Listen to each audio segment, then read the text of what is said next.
नमस्कार। जगतगुरु भगवान श्री कृष्ण जी के चरणों में कृतज्ञता पूर्वक वंदन करता हूँ।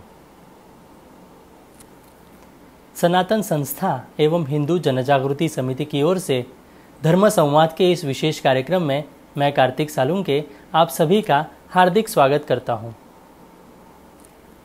बंधुओं, पिछले कुछ दिनों से हमने धर्म संवाद के इस कार्यक्रम में धर्म विज्ञान यह नई मालिका प्रारंभ की है।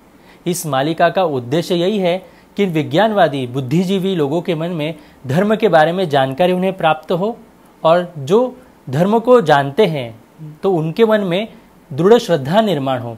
इस उद्देश्य को लेकर ही यह मालिका प्रारंभ की है। इस मालिका में हमने अलग अलग विषय समझ कर लिए।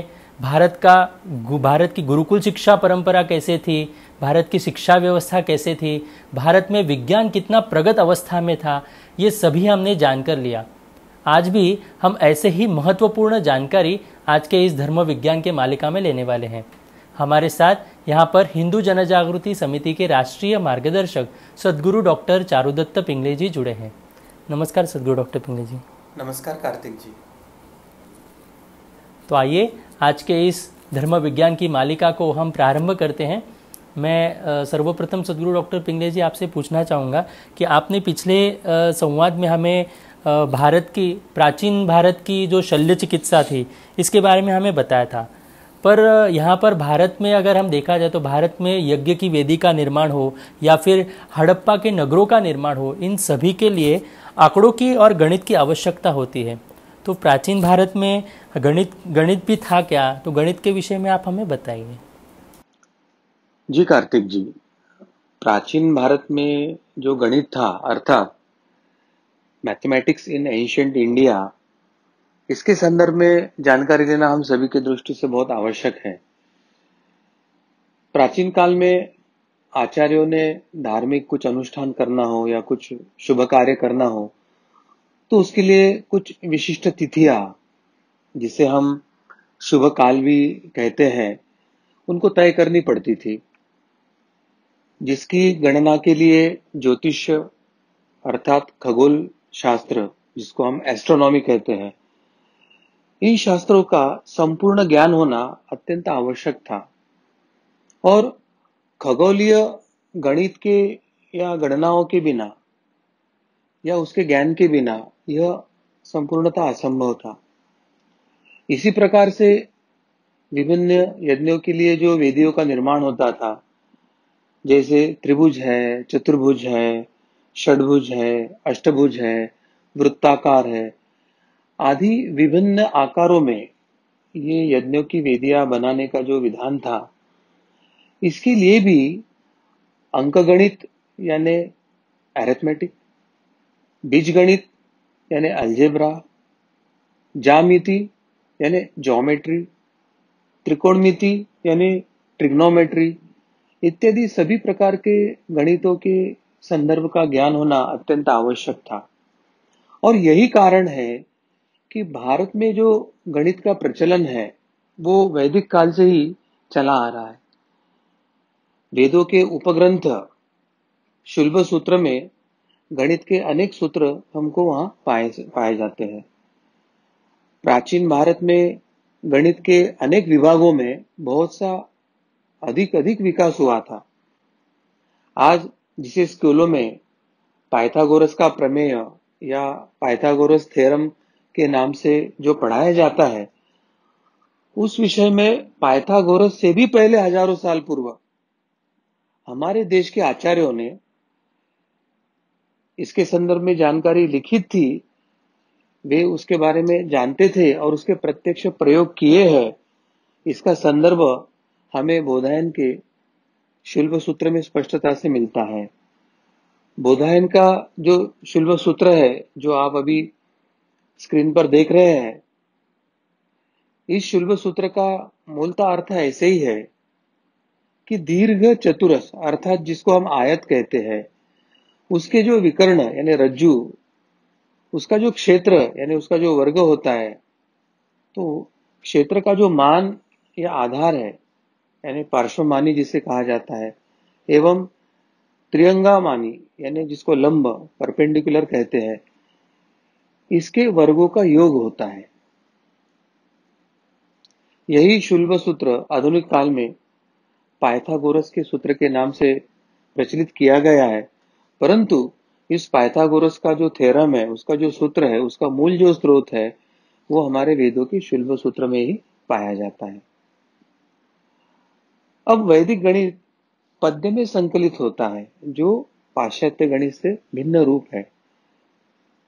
यानी ये बहुत महत्व का सूत्र है कि वेदों में गणित का स्पष्ट उल्लेख है और वो पद्य के स्वरूप में है, और जो कि पाश्चात्य ने वर्तमान जो प्रणाली है उससे पूर्णतः भिन्न स्वरूप में होने के कारण हमारे गणित की प्राचीनता अपने आप वो स्वयं सिद्ध ही हो जाती है। और वर्तमान जो गणित है, पाश्चात्य गणित है, उसका मूल आधार हमारा प्राचीन गणित ही था, यह भी उसमें हम सिद्ध कर सकते हैं। अब वेदों का यह जो गणित है वह सूक्ष्म तथा सक्षम है। यानी अगर यूनान का अगर हम गणित देखते हैं तो यूनान की गणित की अपेक्षा वैदिक गणित जो है उसके सूत्र अधिक सरल और अत्यंत स्पष्ट रूप में दिए हैं। अब आर्य प्रारंभ से ही प्रत्येक जो कार्य है वो करने से पहले उचित समय निर्धारित करने के लिए नक्षत्रों की चाल तथा दशा के प्रति सजग रहते थे। यानी काल या समय के निर्धारण के लिए आर्यों को, यानी हमारे सनातन परंपरा के जो श्रेष्ठ जीव थे, श्रेष्ठ लोग थे, उनको खगोल के, ग्रहों के या नक्षत्रों के जो गति है, चलन, उसके संदर्भ में सभी जानकारी होती थी। हमारी आर्य परंपरा में, हमारी सनातन परंपरा में गणित की जो गिनती है वो 10 का घात 12 यानी 10⁻12 यहां तक हमारी गिनती सुस्पष्ट थी। जबकि उस तात्कालिक समकालीन समय में यूनान केवल 10 का घात 4 यानी 10⁻4 या रोम संस्कृति में 10⁻8 यानी 10 का घात 8 यहीं तक उनकी गिनती हो सकती थी। यानी उस समय की भी तात्कालिक तुलना अगर हम करते हैं तो हमारा जो प्राचीन गणित विज्ञान है या हमारा जो गणित शास्त्र है वो उस समय की तुलना में और आधुनिक की भी तुलना में कैसे वो उच्च कोटि का और प्रगत था, ये हमें पता चलता है। अब वैदिक काल में जो पूजा होती थी, वो पूजा की जो वेदियां बनती थी वो जो ज्योतमिति, वेदिया ज्योतमिति नाम से कहा जाता था उसे, यानी रेखा गणित, यानी ज्योमेट्री के समकक्ष है वो। तो उसके पहले रेखा चित्रों के आकार के ही वो बनाए जाते थे। उसमें जो ईंट या पत्थर का उपयोग होता था, तो ईंट के पत्थर के जो आकार है उसका मापदंड है तथा उसकी संख्या जो होती है वो पूर्व निर्धारित ही होती थी। आकृतियों का जो धरातल इस प्रकार निर्मित किया जाता था कि उनका आकार अगर बदलना है तो बिना क्षेत्र का विस्तार किए उसका आकार बदलना संभव हो सकता था। और इसके लिए रेखा गणित की जो विस्तारित ज्ञान की जो आवश्यकता है वो पड़ती थी, और उसके लिए तात्कालिक समय में वो उस ज्ञान के संदर्भ में सक्षमता प्राप्त की थी। रेखा गणित को कल्प भी कहा जाता है।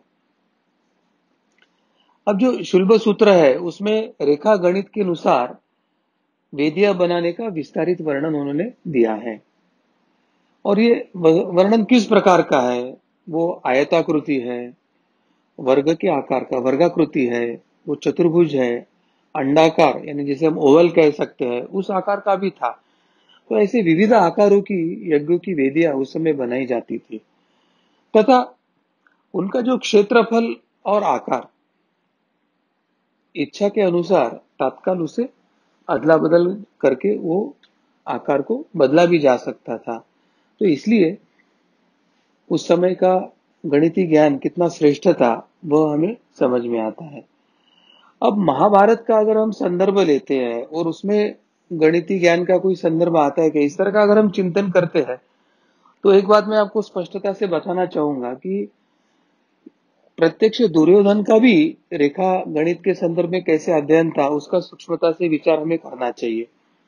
जब पांडवों ने उनको 5 गांव मांगे थे, और उसके उत्तर में जब दुर्योधन कहता है कि सुई के नोक तले आने वाली भूमि को भी मैं देने से इनकार करता हूं, ऐसा जब दुर्योधन कहता है, तो उसका यह जो वक्तव्य है, उसके गणितीय ज्ञान की सूक्ष्मता और स्पष्टता के मापदंड को दर्शाता है। यानी भारतीय गणित के बिना उस समय का चाहे विज्ञान की प्रगति हो या वर्तमान के आधुनिक विज्ञान की भी क्यों न प्रगति की बात करो, भारतीय गणित के आधार के बिना ये प्रगति संभव ही नहीं थी। तो वर्तमान भी जो आधुनिक विज्ञान की जो प्रगति हो रही है, तो उसका आधार हमारा भारतीय गणित है, यह मानकर ही हमें चलना चाहिए। जी, सदगुरु डॉक्टर पिंगले जी, मेरा अगला प्रश्न आपसे यही था, क्या हमारे प्राचीन शास्त्रों में गणित यह शब्द था? इसके बारे में आप हमें विस्तार से बताएं। जी कार्तिक जी, बहुत मूलभूत प्रश्न पूछा। मुझे तो ऐसे लगता है कि इसके लिए हमें गणितीय शब्द का इतिहास ही समझ के लेना आवश्यक है। उसी संदर्भ से हम अभी विषय को देखेंगे। विश्व के जो प्राचीनतम ग्रंथ है हमारे, जो वेद, तो वेद संहिताओं से गणित तथा ज्योतिष को अलग अलग शास्त्रों के रूप में तात्कालिक समय में ही मान्यता प्राप्त हो चुकी थी। यजुर्वेद में खगोल शास्त्र के विद्वान, यानी ज्योतिष शास्त्र के जो विद्वान है, उनके लिए नक्षत्र दर्श इस शब्द को या इस उपाधि का प्रयोग किया जाता था, तथा यह सलाह दी जाती थी कि उत्तम प्रतिभा प्राप्त करने के लिए नक्षत्र दर्श के पास जाना चाहिए। प्रज्ञानाय नक्षत्र दर्शन। अब वेदों में शास्त्र के रूप में गणित शब्द का नामतः उल्लेख तो नहीं किया गया है। स्पष्टता से गणित इस शब्द को उस समय उल्लेख नहीं किया गया है, पर यह कहा है कि जल के जो विविध रूपों का लेखा जोखा रखने के लिए गणक की सहायता ली जानी चाहिए। यानी गणित इस शब्द का स्पष्ट रूप से उल्लेख नहीं है, परंतु ये जो लेखा जोखा रखने के लिए गणक की सहायता ली जानी चाहिए, तो शायद इस गणक का ही आगे रूपांतरण गणित इस शब्द में हुआ होगा। और शास्त्र के रूप में गणित का प्राचीनतम जो शब्द का उपयोग है या उसका जो प्रयोग है, वो लगध ऋषि द्वारा किया गया है। लगध ऋषि ये गणित इस शब्द के प्रयोग के अधिष्ठात्री ऋषि है, ऐसे हम कह सकते हैं। प्रोक्त वेदांग ज्योतिष नामक एक ग्रंथ में एक श्लोक में यह गणित शब्द का उल्लेख आया ऐसे माना जाता है।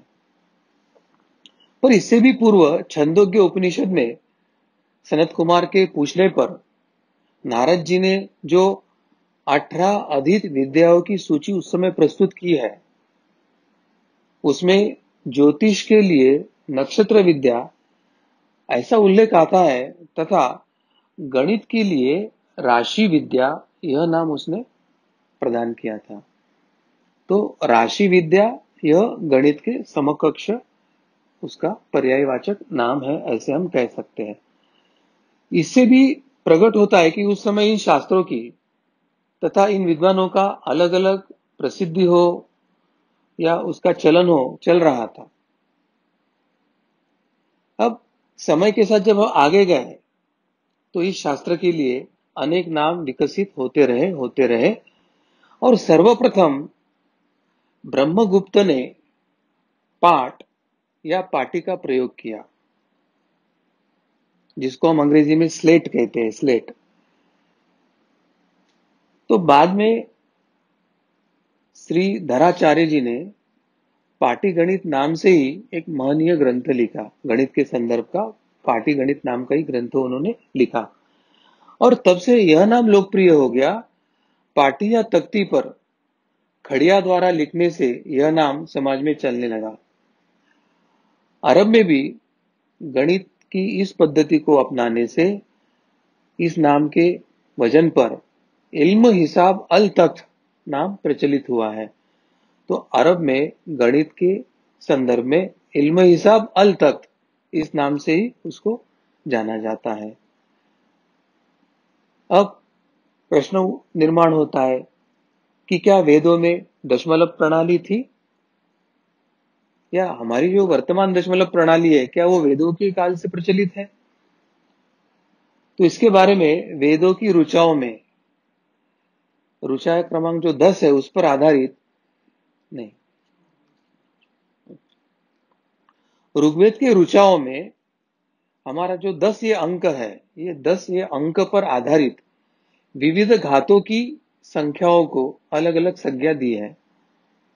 यानी 10 का घात 1 2 जैसे, यानी 10⁻1 2 3 4 जैसे हम कहते हैं, तो 10 के विविध घातों के आधार पर विविध संज्ञा वेदों में दी गई है।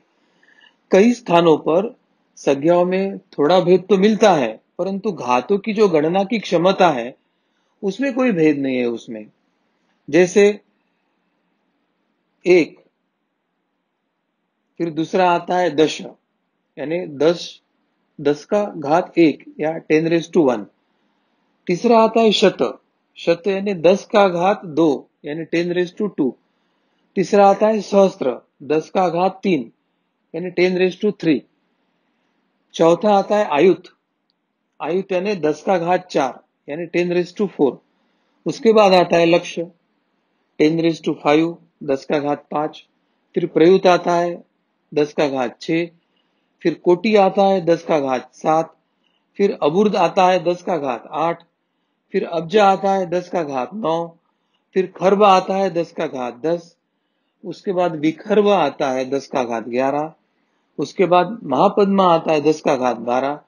उसके बाद आता है शंकु 10 का घात 13। उसके बाद जलधि 10 का घात 14।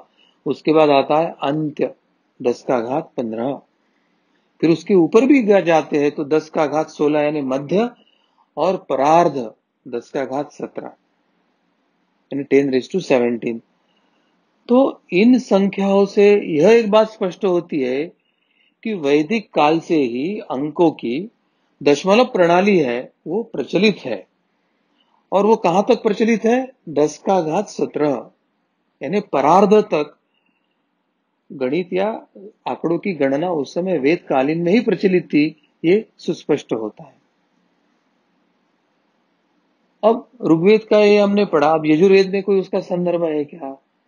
तो यजुर्वेद में भी गणितीय संक्रियाएं मिलती है। इसके लिए यजुर्वेद की कुछ ऋचाओं पर हमें ध्यान देने की आवश्यकता है। अभी जो आप एक ऋचा यजुर्वेद की स्क्रीन पर देख रहे हैं, उसका अर्थ यही है कि यज्ञ के फलस्वरूप हमारे निमित्त एक संख्यम स्तोत्र जो यज्ञ करने वाले होते हैं उसमें 3 5 7 9 11 13 15 17 19 21 23 25 27 29 31 और 33 संख्यक स्तोम सहायक होकर अभिष्ट प्राप्त कराए। इस श्लोक में विषम संख्याओं की समांतर श्रेणी प्रस्तुत की गई है। उदाहरण के तौर पर 1 3 5 7 9 11 13 15 17 19 21 23 25 27 29 31 33। यज्ञ का अर्थ संगतिकरण से है। अंकों की संगति से अंक विद्या बनती है। श्लोक में प्रत्येक संख्या के साथ च जुड़ा है, जिसका अर्थ और से है। इसका अर्थ पहली संख्या में अगर 1 जोड़ते हैं तो जोड़ने से सम अथवा विषम राशियां बन जाती है। इसी से पहाड़ा एवं वर्गमूल के सिद्धांतों का स्पष्ट प्रतिपादन ही होता है।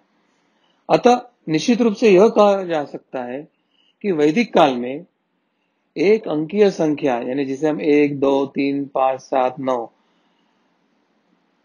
शून्य और अनंत क्रमागत संख्याएं एवं भिन्नात्मक संख्याएं तथा गणितीय संक्रियाओं इत्यादियों का उल्लेखनीय ज्ञान उसमें था।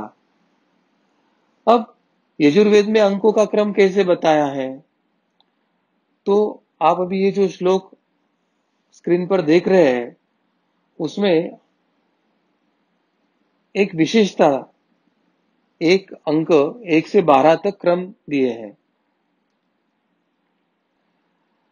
अब गणित की परिभाषा क्या है? तो गणेश दैवज्ञ ने अपने ग्रंथ बुद्धि विलासिनी में गणित की परिभाषा इस प्रकार की है, ये जो श्लोक आप स्क्रीन पर देख रहे हैं, उस श्लोक का अर्थ यही है कि जो परिकलन करता और गिनता है वह गणित है, तथा विज्ञान जो इसका आधार है वह भी गणित कहलाता है। अब भारतीय ग्रंथों में गणित की महानता क्या है, कहाँ विशद की है, वो भी हम अभी समझ लेंगे। वेदांग ज्योतिष में गणित का स्थान सर्वोपरि बताया है। वेदांग ज्योतिष यानी कोई भी ज्योतिष हो या वेद हो, वो गणित के आधार पर ही रहता है। जिस प्रकार यह वेदांग ज्योतिष का श्लोक आप स्क्रीन पे देख रहे हैं, उसमें लिखा है कि जिस प्रकार मोरों के सिर पर शिखा और नागों के सिर पर मणि होता है, उसी तरह से सर्वोच्च स्थान में गणित होता है। वेदांग शास्त्रों में गणित का स्थान सबसे ऊपर यानी मूर्धन्य होता है। अब अन्य शास्त्रों में गणित की जो विवेचना की है वो कैसे की है, तो भारत में अन्य शास्त्रों के जो विद्वान हैं, वो विद्वान भी गणित की भावना से ओतप्रोत ही होते थे, ऐसी साक्ष्य हमें अनेक जगह मिलती है। उन शास्त्रों में प्रसंगवश गणित विषय की अनेक जानकारियां बिखरी पड़ी है। महान पाणिनि ने गणित के अनेक शब्दों की सूक्ष्म विवेचना या उसकी विश्लेषण भी वहां पर की है।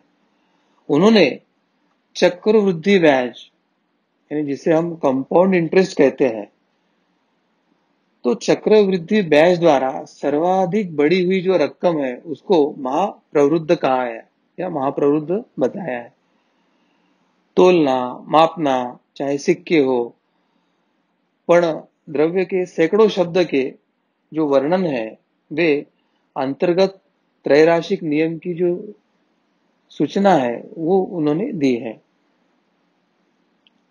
गणित का खगोल विज्ञान के साथ एक अनन्य संबंध माना गया है। ये जो आप श्लोक स्क्रीन पर देख रहे हैं, उस श्लोक का अर्थ यही है कि भास्कराचार्य का इसमें उन्होंने अपना जो मत रखा है, तो वे कहते हैं कि खगोल तथा गणित में एक दूसरे से अगर अनिविद्य कोई पुरुष है तो वो उसी प्रकार महत्वहीन है जैसे घृत के बिना कोई व्यंजन बनता हो, या राजा के बिना कोई राज्य हो, या किसी अच्छे वक्ता के बिना कोई सभा हो।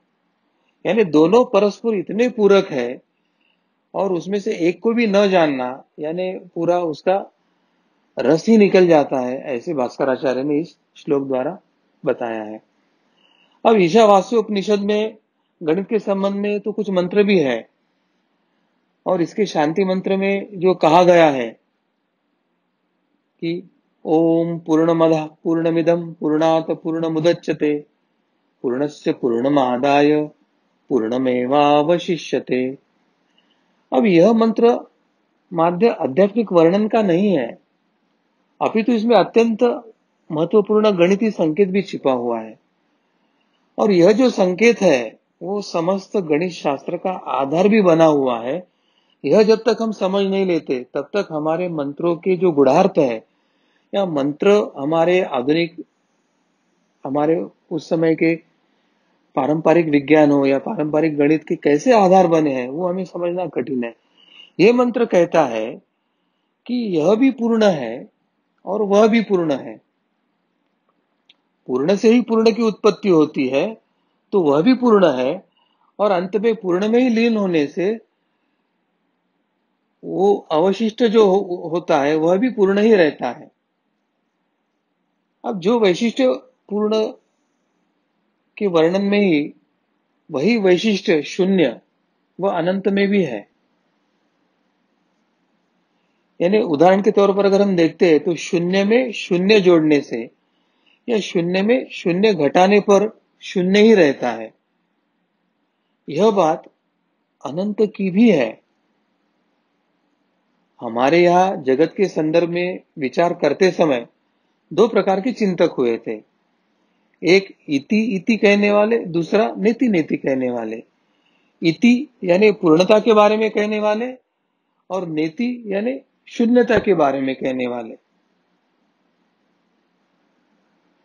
यह शून्य का जो आविष्कार गणना की दृष्टि से अगर हम विचार करते हैं तो गणित के विकास के दृष्टि से यह अप्रतिम रहा है, और उसी के आधार पर यह गणित की प्रगल्भता और व्यापकता भी प्रस्थापित है। अब हड़प्पा जो संस्कृति थी उसमें भी दशमलव प्रणाली का कैसे उपयोग किया गया था, या उसका जो व्यवहारिक उपयोग है उसके कुछ उदाहरण उसमें अगर हम देख पाते हैं तो उसके बारे में भी हम अभी चर्चा करेंगे।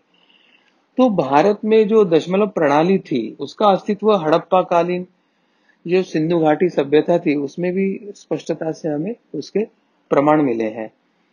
हड़प्पा के बाटों और मापों के जो विश्लेषण से हम कुछ बातें उसमें से समझ सकते हैं। उस काल में 0.05, 0.1, 0.2, 0.5, 1, 2, 5, 10, 20, 50, 100, 200 या 500 के अनुपात में बाट यानी वजन का माप वहां पर था, यह उसके प्रमाण मिले हैं।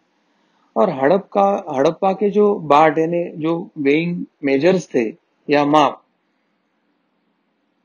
उनकी एक खास बात थी जिस पर ध्यान आकर्षित होता है, वह है उनकी शुद्धता। शुद्ध माप वाले बाटों की श्रृंखलाबद्ध प्रणाली का अस्तित्व हड़प्पा के समाज में व्यापार वाणिज्य में हुए विकास की ओर ही संकेत करता है। यानी जहां उसके मापन पद्धति और उसके जो प्रमाण है उसका ही विकास इतना हुआ है, तो उसके आधार पर व्यापार और वाणिज्य का कितना विकास हुआ होगा उसकी कल्पना हम कर सकते हैं।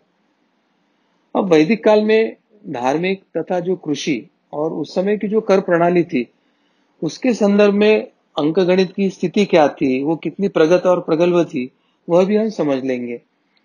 अब वैदिक काल में जो गणितीय गतिविधियां के जो अभिलेख हमें मिले हैं, तो वेदों में अधिकतर धार्मिक कर्मकांडों के साथ वो समांतर चल रहे थे, ऐसे प्रमाण मिलते हैं। फिर कई कृषि आधारित जो प्राचीन सभ्यता थी, तो उन सभ्यताओं की तरह यहाँ पर भी अंक गणित तथा ज्यामिति का अध्ययन हुआ था, यह हमें समझ में आता है। अब जो भू वितरण प्रणाली थी, चाहे जमीन का नापना हो या उसका वितरण करना हो, या कृषि कर जो वसूल करना है तो उसका कर कितना लेना है, इसका जो आकलन करना है, तो आकलन करने हेतु भी कृषि क्षेत्र को शुद्ध माप की आवश्यकता उस समय थी। हर गांव के किसान की मिल्कियत को अलग अलग भागों में या दर्जों में विभाजित किया जाता था, ताकि जमीन का आवंटन जो है वो अत्यंत न्यायपूर्ण हो सके। अब सारे चक एक ही आकार के हो ऐसे संभव नहीं होता है, तो परिस्थिति अनुसार अलग अलग आकार के भी ये चक बन सकते थे।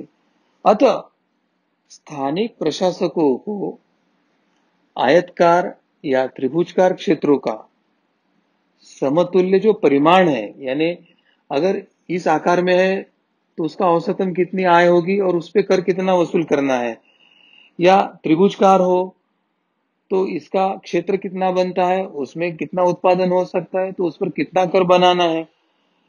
तो इस प्रकार के जो समतुल्य परिणाम थे उसको वर्गाकार क्षेत्र में कन्वर्ट करके फिर उसका आकलन करना पड़ता था, या इसी प्रकार के समकक्ष उनको विश्लेषण या आकलन के काम करना पड़ते थे।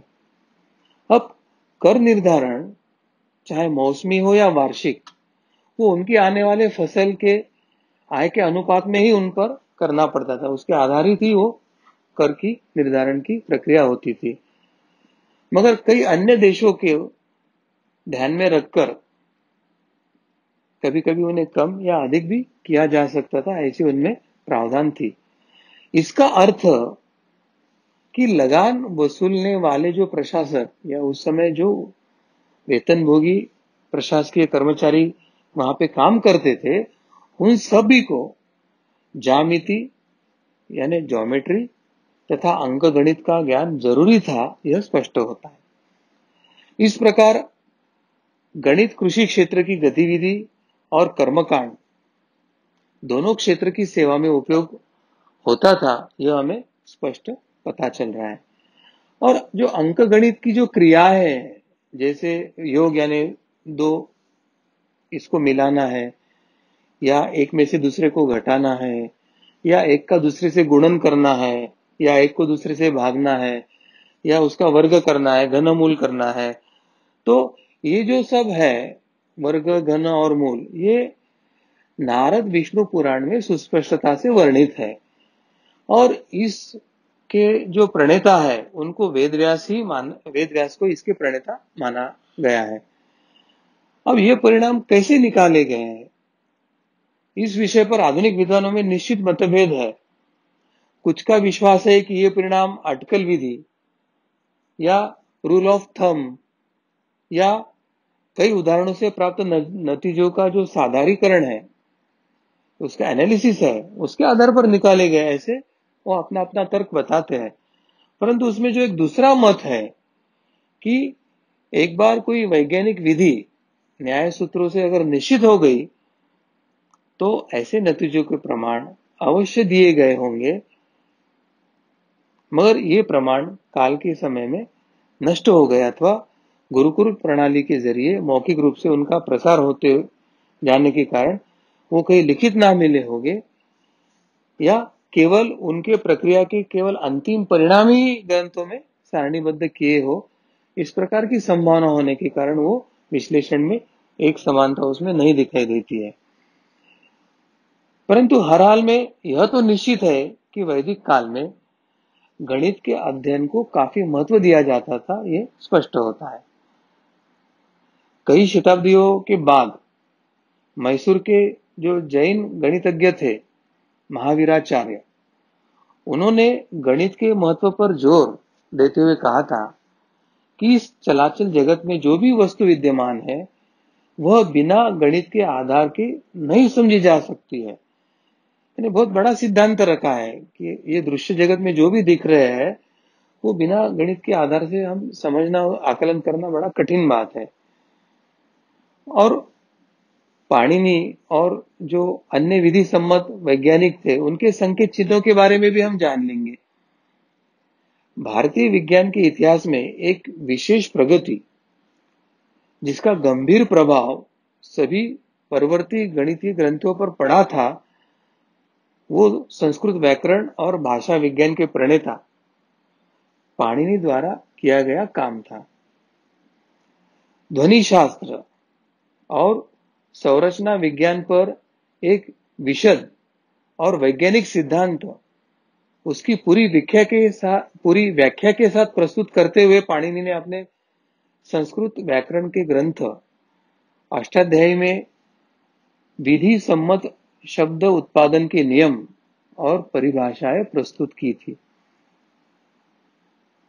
बुनियादी तत्वों जैसे स्वर है, व्यंजन है, शब्द है, इनके जो भेद तथा संज्ञा और जो सर्वनाम है आदि को भी पाणिनि ने वर्गीकृत करके रखा था। अब जैसे संयुक्त शब्द है, दो शब्दों को मिलकर जो शब्द बनते हैं या वाक्य हो, तो उनके विन्यास की श्रेणीबद्ध नियमों के जरिए उन्होंने उसी प्रकार की व्याख्या की जैसे विधि सम्मत भाषा सिद्धांत में की जाती है, उसी प्रकार जी जोसेफ ने अपने the crest of the peacock इस ग्रंथ में विवेचना करते हुए कहते हैं कि भारतीय गणित की जो बीजगणितीय प्रकृति यह संस्कृत भाषा की संरचना की परिणति है। इंगरमैन ने अपने शोध प्रबंध में पाणिनि बैक्स फॉर्म में वे लिखते हैं कि पाणिनि के जो संकेत चिन्ह हैं उन संकेत चिन्हों को उन्होंने उतना ही प्रबल बतलाया जितना कि बैक्स के संकेत के चिन्हों को बताया है। अब भारत की अंक प्रणाली के संदर्भ में कुछ विशेष बातें हम जान लेंगे। ये बात ठीक है कि चीन में भी दशमलव आधारित गणना पद्धति उस समय प्रचलित थी, किंतु उनकी संकेत प्रणाली, भारतीय संकेत चिन्ह प्रणाली जितनी शुद्ध सरल नहीं थी, और यह भारतीय संकेत प्रणाली ही थी जो बाद में अरबों के माध्यम से पश्चिमी दुनिया में पहुंची और अब वो वहां की सार्वभौमिक रूप में स्वीकृत हो चुकी है। इस घटना में कई कारकों ने अपना योगदान दिया है, जिसका महत्व संभवतः सबसे अच्छे ढंग से फ्रांसीसी गणितज्ञ लाप्लेस ने बताया है। हर संभव संख्या को 10 संकेतों के समुच्चय द्वारा प्रकट करने की अनोखी विधि भारत में ही उत्पन्न हुई है, यह हमें जान लेना चाहिए। और यह विधि आजकल इतनी सरल लगती है कि इसके गंभीर और प्रभावशाली महत्व पर ना तो गणितज्ञों का ना तो समाज का ध्यान जाता है। इससे अपनी ये जो सरल विधि द्वारा गणना को जो अत्यधिक आसान बनाने की जो प्रक्रिया हुई है और अंकगणित के उपयोगी आविष्कारों की श्रेणी में एक अग्रगण्य बना के रखा है, वो इसी कारण है। अंकगणित का व्यापार और वाणिज्य पर जो प्रभाव है तथा नक्षत्र विद्या का जो महत्व है, वो भी संक्षेप में हम जान लेंगे। व्यापार और वाणिज्य में वृद्धि के फलस्वरूप और विशेष रूप से ऋण का लेना है या देना है, इसमें साधारण ब्याज और चक्रवृद्धि ब्याज यानी normal interest and compound interest, तो इस बैच के ज्ञान की, उसके कैलकुलेशंस की ज्ञान की जरूरत पड़ती है। संभवतः इससे अंकगणितीय और ज्यामितीय श्रेणी में उस समय के तात्कालिक व्यापारी हो या समाज की रुचि को बढ़ाया था। चाहे गणित हो, ज्योतिष का ज्ञान हो और विशेषकर समुद्र में या पानी में जो ज्वार भाटाएं आती है उससे संबंधित ज्ञान हो या नक्षत्रों का ज्ञान, ये सभी प्रकारों का ज्ञान उस समय के जो व्यापारी समुदाय थे उनके लिए अत्यंत महत्व का होता था, क्योंकि उनको रात में चाहे रेगिस्तान में प्रवास करना हो या जहाज द्वारा उन्हें महासागरों को पार करना हो, ये जो चारों प्रकार का ज्ञान अगर उन्हें है तो उनका प्रवास हो या आगे जाकर व्यापार हो, वो सुरक्षित और योग्य होने की संभावना है। अन्यथा उसमें कई संकट भी आने की संभावना रहती थी। तो व्यापारी वर्ग इस ज्ञान से युक्त ही होता था, ये एक बड़ी उस समय की उपलब्धि थी। अब जो जातक कथाओं या कई अन्य लोक कथाओं में इसका बार बार जिक्र आना इसी बात का द्योतक है। यानी जातक कथाओं, लोक कथाओं, तो उसमें यहाँ से कोई जहाज में उधर जा रहा है या उधर से इधर आ रहा है, और उसमें इन सब बातों का उल्लेख होना ये शायद यही दर्शाता है कि उस समय जो व्यापारी थे वो इन सभी ज्ञान या शास्त्रों से अत्यंत परिचित हुआ करते थे। अब वाणिज्य या व्यापार के लिए अपने भूमि से दूर जाने की कोई अगर इच्छा रखने वाला है तो उसे अनिवार्य स्वरूप में नक्षत्र विद्या के कुछ आधारभूत जानकारी लेनी ही पड़ती थी, क्योंकि उस समय शायद ये हमारा जो कंपास नीडल था, दिशा ज्ञान देने वाला, ये या कौन सी दिशा में जाना है, उसकी उस समय उपलब्धता न होने के कारण दिशा दर्शन, प्रवास दिशा सब निर्धारित करने के लिए नक्षत्र विद्या ही एक आधारभूत विद्या उस समय सबके साथ थी। और इससे क्या हुआ कि इस विद्या में शिक्षकों की भी तो संख्या बढ़ी, क्योंकि विद्यार्थियों की भी संख्या बढ़ रही थी। तो जिन्होंने बिहार के चाहे कुसुमपुर हो या मध्य भारत के चाहे उज्जैन हो अथवा उनसे भी अपेक्षाकृत छोटे छोटे स्थानीय जो केंद्र है या गुरुकुल होते थे, उसमें उन्होंने स्पष्टता से उसके बारे में प्रशिक्षण प्राप्त किया था। तो विद्वानों में गणित और नक्षत्र विद्या की पुस्तकों का विनिमय भी हुआ और उसका यह जो ज्ञान था वह एक क्षेत्र से दूसरे क्षेत्र में उस समय ज्ञान का प्रसार भी हुआ था। लगभग हर भारतीय राज्य ने महान गणितज्ञों को जन्म दिया है।